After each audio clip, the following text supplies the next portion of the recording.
Shopping malls, تجارتی مراکز کے باہر اس طرح کے مناظر عام ہو گئے ہیں۔ فیشن پرستی کا شکار لڑکیاں اور دین سے دوری کی بیماری میں مبتلا ان کے والدین کے باعث سال بہ سال یہ رواج تیزی سے فروغ پا رہا ہے۔ ناظرین، خوشی کے موقع پر لڑکیاں اور خواتین اپنے ہاتھوں اور پیروں پر مہندی ڈیزائن ڈلواتی ہے۔ اس پر کوئی اعتراض بھی نہیں کر سکتا، لیکن آج کل بنجارہ ہلز، ماسب ٹینک، ایبٹس، پنجاگٹا، سماجی گڑا، حمایت نگر میں واقع اہم ہوٹلوں اور شاپنگ مالز کے باہر اور اندرونی حصوں میں خواتین اور لڑکیوں کے لیے مہندی ڈیزائن ڈلوانے کا خصوصی انتظام کیا جا رہا ہے۔ اس سلسلے میں دوسری ریاستوں سے تعلق رکھنے والے غیر مسلم نوجوانوں کی خدمات حاصل کی جا رہی ہے، جو مہندی ڈیزائننگ میں اتنے ماہر ہیں کہ ہماری دختران ملت بڑی خواہشوں اور ارمانوں کے ساتھ ان کے ہاتھوں میں ہاتھ دیے مہندی ڈلوانے میں ایک دوسرے سے سبقت حاصل کر رہی ہے۔ رقم الحروف نے اس ضمن میں مختلف مقامات کا دورہ کیا اور دیکھا کہ ماں باپ اپنی بیٹیوں اور بھائی اپنی بہنوں کے ہاتھ غیروں کے ہاتھوں میں تھمائے بڑی بے فکری سے مہندی ڈلوا رہے ہیں۔ لڑکی دوسرے نوجوانوں کے ہاتھوں میں ہاتھ دیے بیٹھی ہے اور اس کے والدین و دیگر رشتہ دار ماہ رمضان المبارک کے آخری راتوں میں اس کے قریب ٹھہر کر نظارے کر رہے ہیں۔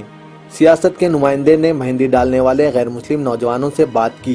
ان لوگوں نے بتایا کہ کچھ سال سے وہ خاص طور پر حیدرآباد آ رہے ہیں اور چاند رات کو تو ان کی چاندی ہی چاندی ہے۔ ایک تو ماں باپ، بھائی بہن اپنی نوجوان لڑکیوں اور بہنوں کے ساتھ ان کے ہاتھوں میں مہندی ڈالنے کے لیے تھما جاتے ہیں، دوسرے انہیں ایک گاہک کو مہندی ڈالنے پر 300 روپے سے لے کر 1500 روپے حاصل ہو جاتے ہیں۔ یہ سب کچھ ڈیزائن پر منحصر ہیں۔ ناظرین، ہمارے شہر میں ہزاروں لڑکیاں ہیں جو مہندی ڈیزائننگ کے فن سے اچھی طرح واقف ہے۔ ہم یقین سے کہہ سکتے ہیں کہ کئی لڑکیاں پکوان سے کہیں زیادہ میک اپ اور مہندی ڈیزائننگ میں مہارت رکھتی ہیں۔ ویسے بھی مہندی ڈالنے والی ماہر لڑکیاں 100 روپے تو 500 روپے لے کر مہندی ڈیزائن ڈالتی ہے۔ لڑکیوں سے مہندی ڈلوا کر نہ صرف بے پردگی، بے حیائی اور بے شرمی کے گناہ سے بچا جا سکتا ہے، بلکہ محنت کرنے والی اپنی بہنوں کی مدد بھی ہو جائے گی۔ بہرحال، ہم نے اس مسئلے پر ہندوستان کی عظیم دینی درسگاہ جامعہ نظامیہ کے شیخ حضرت مولانا مفتی خلیل احمد سے بات کی۔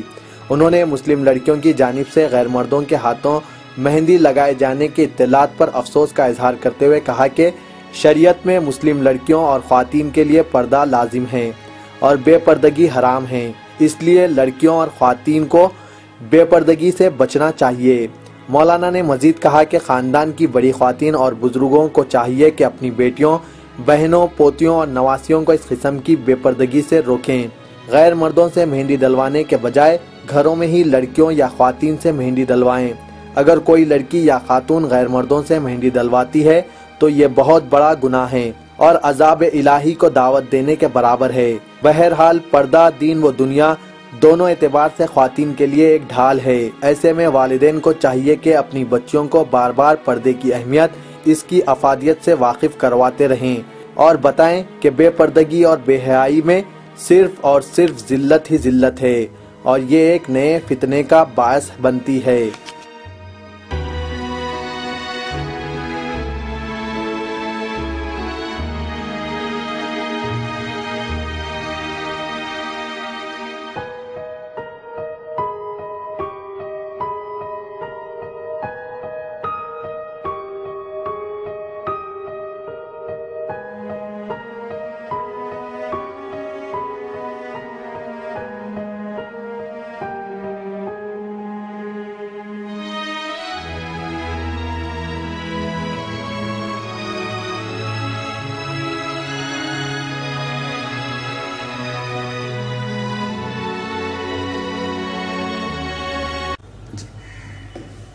مسلمان لڑکیوں کے لیے شریعت میں پردہ لازم ہے۔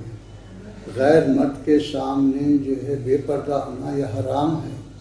اس کے اوپر وہ غیر مرد کے ران پر ہاتھ رکھ کے مہندی لگاتی ہے، یہ تو اور سخت حرام ہے۔ یہ گناہ شدید ہے اور سخت گناہ ہے۔ اس سے تمام مسلمان لڑکیوں کو بچنا چاہیے، ان کے اہل خاندان کو چاہیے، ان کے بزرگوں کو چاہیے کہ وہ اپنی لڑکیوں کو اس طرح سے کرنے سے روکیں۔ اس طرح کا عمل آئندہ ایک فتنے کی شکل اختیار کرتا ہے اور خاندان کی رسوائی اور بدنامی کا سبب